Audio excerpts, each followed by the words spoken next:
দর্শক স্বাগত। আমাদের সঙ্গে আছেন জাতীয় নদী রক্ষা কমিশনের সাবেক চেয়ারম্যান ডক্টর মঞ্জুর আহমেদ চৌধুরী। আমরা এসেছি ব্রাহ্মণবাড়িয়ার তিতাস নদীর পাড়ে একটা নদী সম্মিলনে।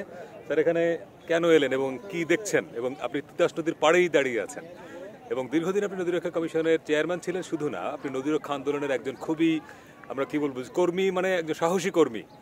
সেই সবকিছু মিলিয়ে যদি এই আয়োজনটা নিয়ে একটু বলেন। এখানে বছর দুয়েক আগে এসেছিলাম এই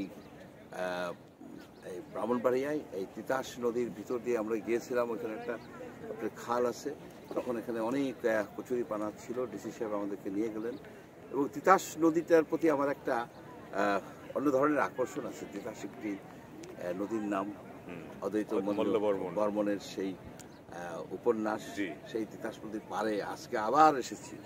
এবং এইখানের যে উদ্যোক্তা যারা আছেন, বিশেষ করে শামীম আহমেদ এবং তার সহকর্মীরা সুন্দর অনুষ্ঠান আয়োজন করেছেন এবং তিতাস নদীর পাড়েই করেছেন, সুন্দর আবহাওয়া।